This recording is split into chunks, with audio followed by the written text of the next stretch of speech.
En Suiza, pedir un crédito convierte a una persona casi en un paria financiero. Totalmente. En un apestado del sistema. Pero claro, luego miras a Norteamérica y no tener un historial de deuda hace que un individuo sea prácticamente invisible. O sea, literalmente no existes para el banco. Exacto. Y empezamos con este contraste tan brutal, tan radical, porque hoy vamos a analizar cómo la relación que tenemos con nuestra cuenta bancaria, con nuestra alarma matutina y con nuestro código postal dictan el rumbo de nuestra existencia. Así es. Bienvenidos a una nueva inmersión profunda. Un análisis a fondo donde, bueno, vamos a diseccionar los verdaderos cimientos de la rutina diaria.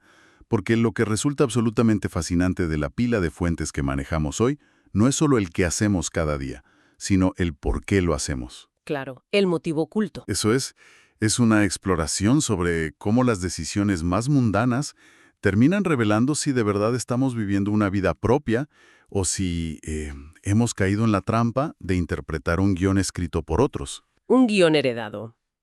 Y para quienes nos escuchan hoy, preparémonos para tirar de este hilo porque este viaje va a ser rápido, muy dinámico y, sobre todo, revelador. Muy revelador, sí. Las fuentes de hoy incluyen material que está diseñado originalmente para enseñar inglés a través de conversaciones reales. Ujú.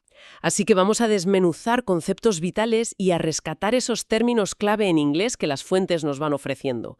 Porque curiosamente, a veces la fonética de otro idioma encapsula a la perfección esa angustia que sentimos todos los días y que no sabemos nombrar en castellano. Totalmente cierto.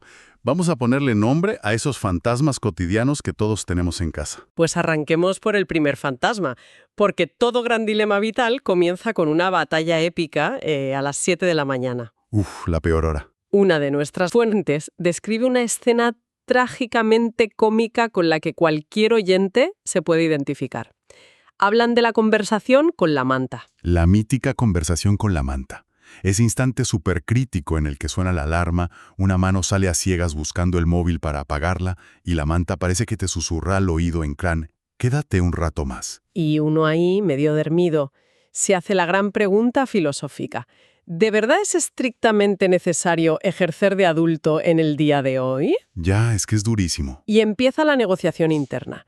El famoso solo 5 minutos más, que por arte de magia se convierten en 30. Y de repente el día ya arranca desde la casilla del estrés absoluto. Vas tarde a todo. Vas tarde y mal. Y ahí es donde entra un término en inglés muy preciso que mencionan las fuentes. La palabra es overwhelmed. Overwhelmed, que significa sentirse abrumado. Pero ojo, no abrumado por una gran tragedia griega, sino abrumado por la existencia misma, antes incluso de poner un pie fuera de la cama. Claro, porque la secuencia es letal. Uno coge el móvil que está en la mesilla, empieza a mirar las notificaciones, correos del trabajo, noticias desastrosas en redes sociales, y la cabeza se llena de ruido al instante. Ruido puro y duro. Y las fuentes nos regalan aquí una analogía que me parece brillante. Usan la palabra cluttered, Cluttered, sí. que significa desordenado, atestado o abarrotado, para describir precisamente nuestra mente. Hablan del concepto de la colada mental. Madre mía, la colada mental. Es una imagen visual potentísima para ilustrar cómo está el interior de la cabeza humana en la era moderna. Tal cual. Son pensamientos desordenados, como si fueran prendas de ropa sucia tiradas por todo el suelo de la habitación. Un correo del jefe por aquí tirado. Una factura de la luz que vence hoy por allá. Un mensaje de WhatsApp sin responder a un amigo bajo la cama. Exacto.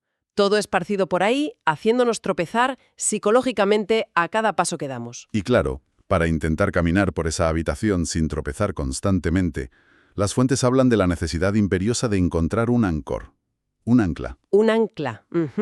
Porque el mar está muy revuelto por la mañana. Eso es. Un ancla es ese pequeño elemento de fricción que mantiene el barco estable cuando la marea de la colada mental amenaza con arrastrarlo todo. Para algunos, ese ancla es algo tan simple y mecánico como abrir las cortinas. Dejar entrar la luz.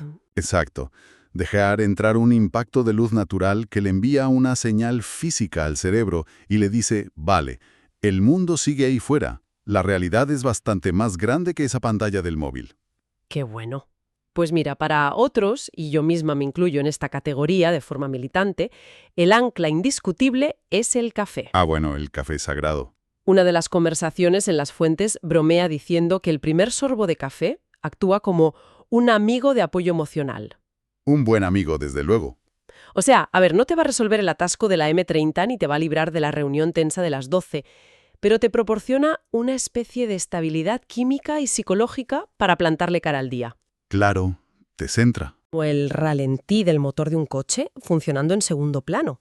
Si ese ralentí está mal ajustado desde primera hora, por culpa de la colada mental, el coche va a ir dando tirones el resto de la jornada.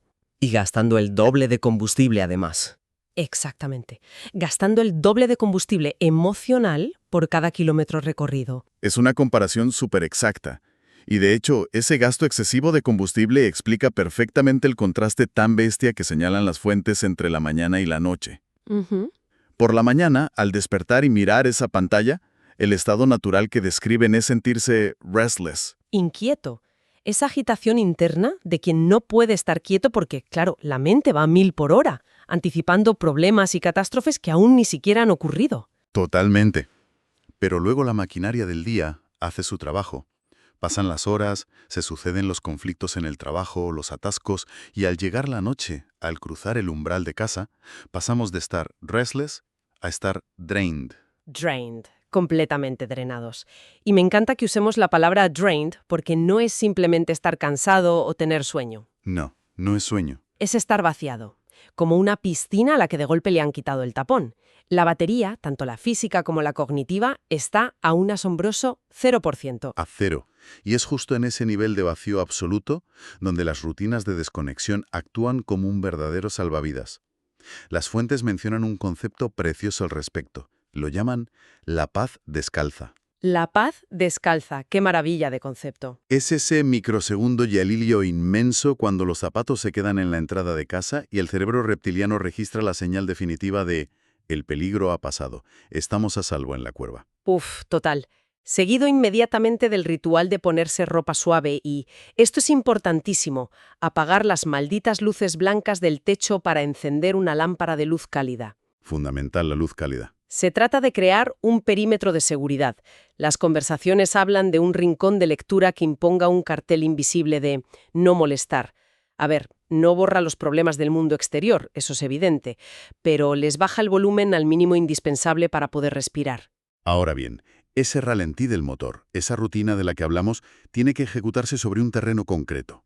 Esa cortina que abrimos por la mañana para buscar nuestro ancla revela un paisaje que cambia drásticamente la química de nuestro cerebro. Totalmente de acuerdo. Y aquí las fuentes nos llevan de cabeza a uno de los debates más antiguos de la humanidad, el escenario de nuestra vida, la ciudad frente al campo. El gran debate. Porque claro, esa rutina matutina tiene que ocurrir en algún código postal.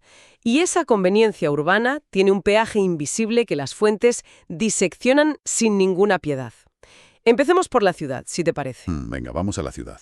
La gran promesa del asfalto se resume en una sola palabra en inglés, que es convenience. Convenience. Conveniencia. La fantasía moderna de la accesibilidad total. Exacto. La posibilidad maravillosa de pedir comida tailandesa a las 11 de la noche un martes cualquiera. O ir al cine a última hora. Claro, la diversidad cultural, los escaparates, las exposiciones y, a ver, seamos sinceros, el lugar donde se concentra el mercado laboral de verdad. Pero el precio que hay que pagar por esa convenience roza a veces lo inhumano. Empezando por el asalto sensorial continuo. El ruido perpetuo de sirenas, el zumbido constante de fondo del tráfico, las obras interminables en la calle de al lado. Las obras, madre mía. Y visualmente, lo que las fuentes denominan el smog. El smog. Esa boina gris de contaminación asquerosa que flota sobre los edificios de las grandes capitales y que literalmente oscurece la luz del sol. Y luego está, por supuesto, el gran ladrón de tiempo del mundo moderno. La hora punta. Lo que en inglés llaman el rush hour. Y aquí tenemos que introducir un término inglés que es fundamental para entender la miseria contemporánea, el commute. El famoso commute. Es el desplazamiento diario entre el hogar y el trabajo.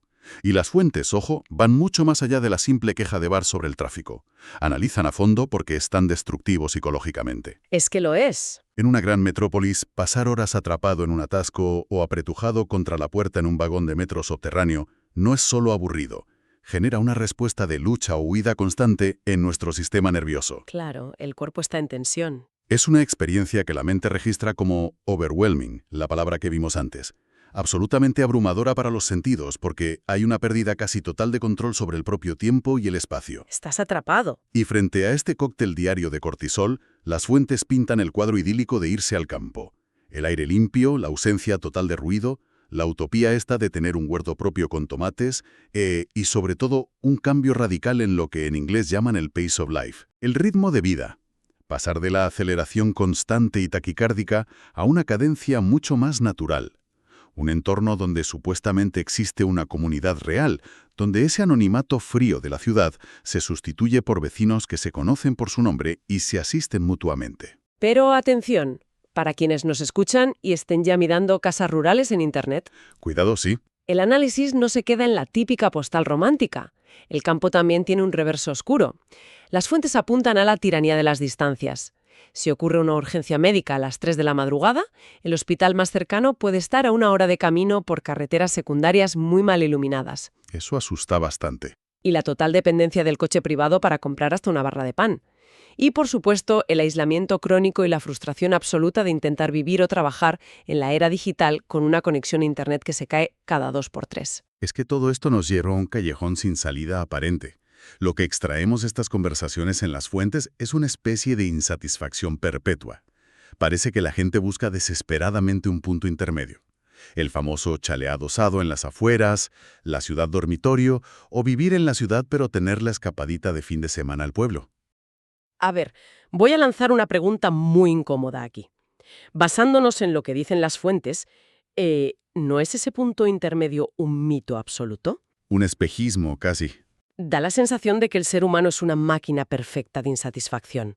En la ciudad, fantasea constantemente con el silencio rústico de la montaña, y a los 3 días de estar en el campo ya siente claustrofobia y echa de menos la adrenalina y las opciones que te da la metrópolis. Es una paradoja brillante y muy real. Buscamos el aislamiento cuando estamos rodeados de demasiada gente, y buscamos la estimulación frenética cuando estamos por fin en silencio. Pero bueno, si profundizamos un poco más, hay algo mucho más terrenal y tangible que dicta estas decisiones geográficas. El verdadero dictador. Porque, a ver, es muy bonito debatir con una copa de vino si preferimos ver rascacielos o pinos al despertar.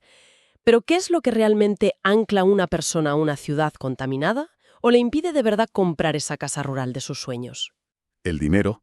Esa conveniencia urbana de la que hablábamos antes, en el fondo nos empuja directamente a la rueda del hámster financiera, a la pura practicidad. La implacable practicidad económica. Aquí es donde el podcast Zone, que es una de nuestras fuentes principales de hoy, entra con el bisturí hasta el fondo.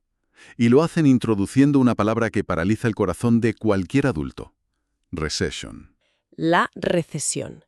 Un concepto que solemos escuchar en los telediarios casi como un dato macroeconómico súper frío y lejano, pero que las fuentes aterrizan directamente en la mesa del comedor de cualquier casa. Es ese momento de pánico en el que el flujo de capital se congela, las empresas de tu barrio cierran y el miedo entra por la puerta principal. Porque, seamos claros, los números rojos en la economía global no ponen en pausa las obligaciones individuales de nadie. Ahí siguen estando la mortgage, que es la hipoteca.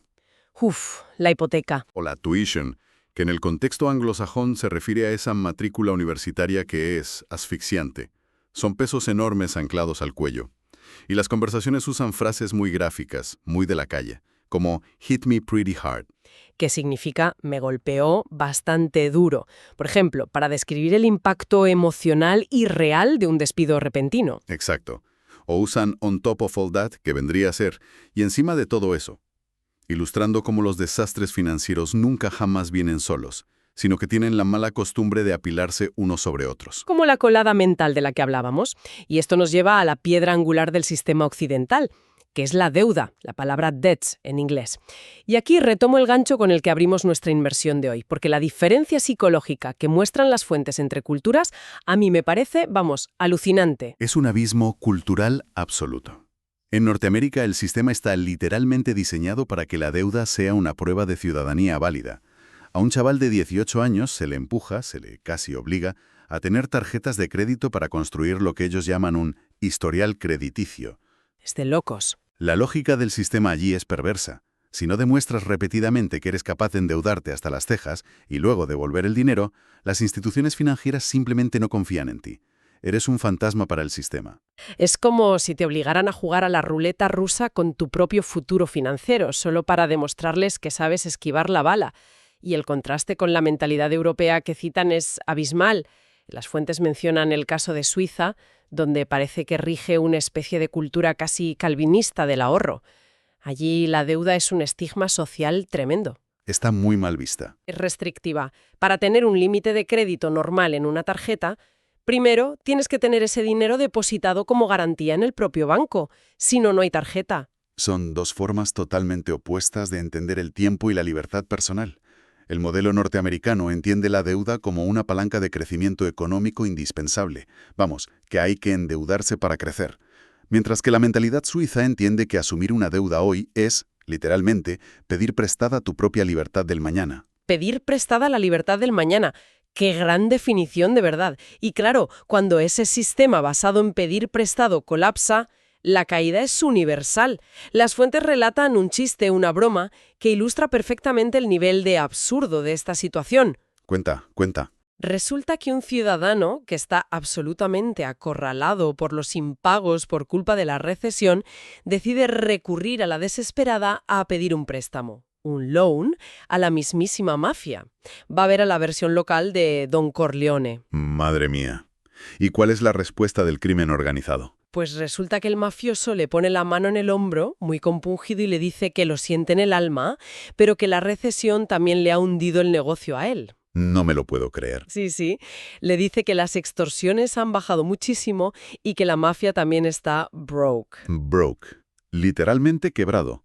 Estar sin blanca. El chiste, hace gracia, pero encierra una verdad bastante amarga. Cuando la recesión es profunda de verdad, ni siquiera la economía sumergida se salva de la quema. Claro, el chiste hace gracia porque es ridículo, pero el miedo subyacente que refleja es paralizante, porque, como argumenta una de las voces en las fuentes, toda esta filosofía moderna de persigue tus sueños y sé verdaderamente libre, pues queda muy poética impresa en una taza de café, pero el casero del piso también tiene fuertes opiniones al respecto y suele exigir su alquiler puntualmente el día 1 de cada mes. El casero no entiende de tasas con frases motivacionales. Exacto. Pero llegados a este punto, quiero plantear un desafío, para llevar el análisis un paso más allá. ¿Cuándo la preocupación financiera, esa supuesta responsabilidad madura de pagar las facturas, cruza la línea roja y se convierte en una excusa blindada, en un escudo perfecto para justificar el miedo puro y duro a vivir la vida de verdad? Buf, esa es probablemente la frontera más borrosa de la psicología humana. Y es exactamente el puente que nos lleva al conflicto final que desgranan nuestras fuentes de hoy. Esa guerra fría constante entre la practicidad y nuestras aspiraciones más profundas. Hay una metáfora en las conversaciones que hemos analizado que es sinceramente oro puro. Describen la practicidad como un gerente. Un tipo muy estricto, vestido con un traje gris, aburrido, que jamás en la vida fue invitado a la reunión sobre el futuro de nuestra propia vida. Es una imagen tremenda. Pero de pronto, sin avisar, el gerente gris entra en la sala, se sienta directamente en la cabecera de la mesa, despliega un Excel interminable y toma el control absoluto de todas las decisiones. Es una personificación perfecta de lo que nos pasa. Porque el miedo rara vez se presenta gritando o dando portazos. El miedo es mucho más sutil, se disfraza de sensatez. Habla bajito, utiliza calendarios sincronizados, balances de ingresos y gastos y métricas de rendimiento. Todo muy lógico.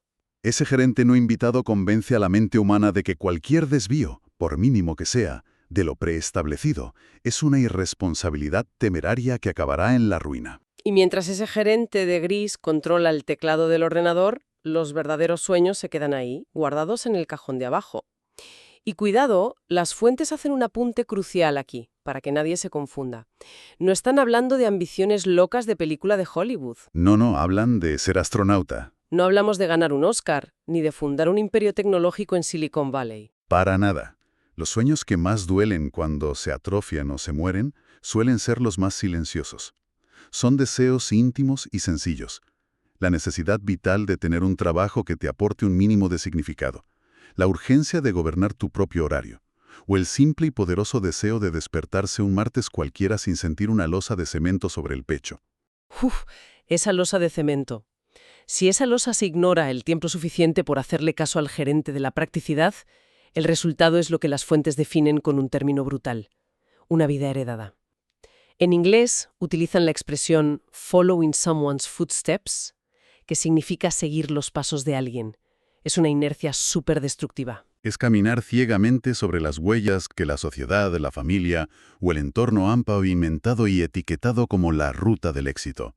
Consiste en estudiar la carrera sensata porque tiene salidas, firmar la hipoteca adecuada a 30 años, aceptar el trabajo seguro que no te gusta. La lista de la compra de la vida normal. Eso es.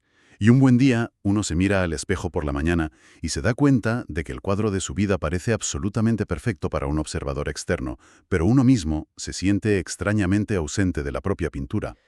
Es escalofriante pensarlo. Sentirse como el actor secundario en tu propia biografía. Y la raíz de esa ausencia suele ser la decisión repetida 1000 veces de play it safe, de ir a lo seguro. Pero aquí, el análisis de las fuentes nos exige un matiz crítico, introduciendo una palabra inglesa de gran peso que lo cambia todo: restraint, que significa contención, moderación, el control de los impulsos. Un momento, quiero cuestionar esto a fondo porque me parece un terreno resbaladizo. ¿No es ese peligroso? O sea, llamar contención o restraint a quedarse aguantando en un trabajo que uno odia, a mí me suena a la excusa psicológica perfecta. A ver, Es una forma muy elegante de justificar la cobardía de no atreverse a dar un giro vital. ¿Cómo separan realmente las fuentes la madurez de quedarse quieto de la simple y llana parálisis por terror? es una objeción fundamental, la verdad. Y las fuentes la abordan de frente, no la esquivan. La diferencia, explican, radica enteramente en la intención que hay detrás de esa pausa. Restraint no significa congelarse por terror como un ciervo ante los faros. Vale. Nuclear sobre tu propia vida basándote solo en un arrebato temporal de puro agotamiento. No se trata de decir, oye, renuncio a mi sueldo mañana por la mañana y me voy a hacer cerámica a la montaña.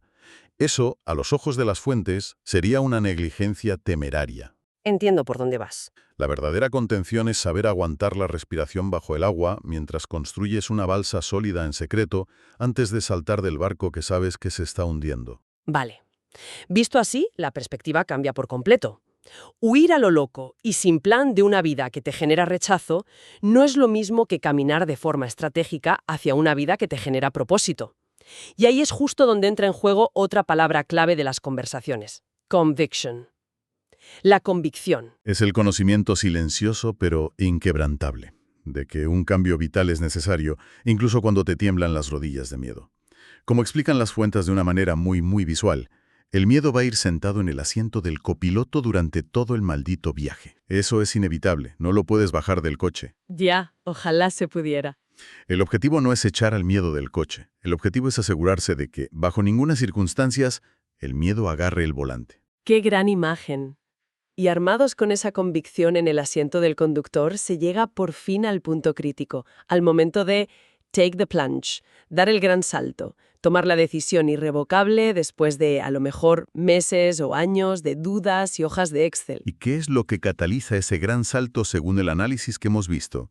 Ocurre cuando se invierte la balanza del sufrimiento. Se da el salto cuando el dolor psicológico de quedarse estancado, el desgaste tremendo del holdback, de retenerse a uno mismo constantemente, supera con creces el terror inmenso a la incertidumbre de intentarlo. Ese es el punto de no retorno absoluto. Ahora bien, la parte más reconfortante de toda la inmersión de hoy, para mí, es la conclusión que ofrecen para quienes, por imperativos económicos reales, cargas familiares que no pueden ignorar o circunstancias ineludibles, simplemente no pueden permitirse dar ese salto ahora mismo. Es una realidad para mucha gente. La recomendación tajante de las fuentes es no cometer nunca el error de give up on, no rendirse con el sueño, no tirarlo a la basura. Y aquí es donde redefinen por completo la interacción entre ese gerente gris de la practicidad y el idealista de los sueños. Nos enseñan que no tienen por qué estar librando una guerra civil constante en nuestra cabeza. La clave que proponen es el concepto de la lealtad, ser inquebrantablemente leal al sueño a largo plazo. Pero llevemos eso a la práctica del día a día, porque la teoría suena preciosa. ¿Cómo se conjuga esa lealtad inquebrantable un miércoles a las 6 de la tarde después de comerte un atasco infernal en la M30? Pues se conjuga entendiendo que la valentía no siempre requiere actos teatrales de ruptura total con tu vida. A veces la mayor de las valentías es simplemente mantener encendida la llama de ese sueño en aquel rincón de lectura cálido que mencionábamos al principio del todo. Qué bonito. Es dedicar, no sé, 20 minutos cada noche a investigar un campo nuevo. Es ahorrar 100 euros al mes de forma sagrada en una cuenta separada. O tejer una pequeña red de contactos poco a poco en tu tiempo libre. Es otorgarle a tu sueño una pequeña parcela de oxígeno en tu rutina diaria, resistiendo estoicamente hasta que las placas tectónicas del mundo real se muevan lo suficiente como para permitirte darle más espacio. O sea que cerramos el círculo perfecto de hoy. Ese perímetro de seguridad de la noche, una vez aplacada la dichosa colada mental, no es solo un refugio pasivo, es la incubadora activa de la verdadera voluntad. La practicidad financia la supervivencia del presente, paga el supermercado, pero la lealtad insobornable al sueño es el arquitecto silencioso de tu futuro. Una síntesis perfecta del equilibrio dificilísimo que nos exigen las fuentes. Menuda inversión profunda hemos trazado hoy. Para recoger un poco los hilos, para quienes nos escuchan, hemos arrancado apartando las sábanas con mucho esfuerzo para enfrentarnos a esa colada mental matutina, rastreando anclas emocionales como el café o la luz para no ser arrastrados por el día. Hemos analizado el coste biológico y mental brutal de perseguir la conveniencia urbana frente a la supuesta y a veces engañosa paz rural. Y hemos chocado frontalmente contra el muro helado de la recesión y las cadenas invisibles de la deuda, viendo cómo cambia según la cultura. Para concluir descubriendo que en el fondo el mayor adversario no es ni el banco ni el tráfico de la ciudad, sino la sutil negociación interna para evitar que el miedo, disfrazado de una falsa prudencia madura, nos condene a habitar una vida de segunda mano. Un recorrido súper denso, pero enormemente clarificador. Y sé de buena tinta que, antes de cerrar este análisis a fondo, hay una última reflexión derivada de todas estas lecturas. Un giro de tuerca final para dejar resonando en la cabeza de quienes nos acompañan hoy. Así es. Una última idea para masticar con calma mientras vais en el coche o hacéis la cena. El discurso motivacional contemporáneo nos bombardea de forma constante y agotadora con la obligación moral de salir de nuestra zona de confort, la famosa comfort zone. Es que está en todas partes. Se nos repite hasta la saciedad en redes sociales que estar cómodos es sinónimo directo de mediocridad, que la verdadera magia de la vida solo ocurre fuera de ese perímetro de seguridad. Cierto, parece que estar a gusto leyendo en el propio sofá casi se considera un fracaso vital imperdonable hoy en día. Pero démosle la vuelta por completo a ese dogma usando todo lo que hemos desgranado hoy.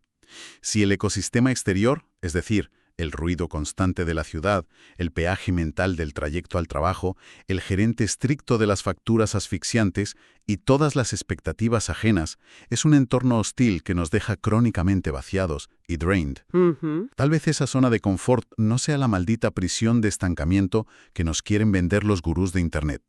Tal vez ese rincón en penumbra de tu casa, con la ropa suave y la lámpara cálida, sea el único laboratorio de alta seguridad disponible para el espíritu humano. Un laboratorio vital. Me encanta. Un entorno de experimentación aislado donde el ruido abrumador del mundo no puede ahogar tus voces internas. Donde los verdaderos proyectos vitales encuentran el silencio y el oxígeno necesarios para germinar en la sombra y fortalecerse mucho antes de salir a la intemperie. Así que la gran disyuntiva que debemos plantearnos no es si debemos o no abandonar nuestra zona de confort a lo loco. Claro. La verdadera pregunta, el análisis final de hoy es, cuando uno se retira a esa trinchera de la zona de confort al final del día, ¿lo hace solo para esconderse y huir del mundo porque está aterrorizado? ¿O la está utilizando de forma inteligente como la incubadora perfecta para preparar su próximo y definitivo gran salto? ¡Qué cambio de paradigma tan profundo! ¿Escondite o incubadora? Con esa potente disyuntiva nos quedamos hoy. Muchísimas gracias a nuestra audiencia por sumergirse con nosotros en esta disección de la cotidianidad. Ha sido un ejercicio realmente fascinante tirar de todos estos hilos ocultos. Que la colada mental se mantenga bajo control, que las anclas diarias sigan muy firmes y que recordemos siempre que el aprendizaje nunca se detiene. Seguiremos desgranando el comportamiento humano en nuestra próxima inmersión profunda. Hasta la próxima.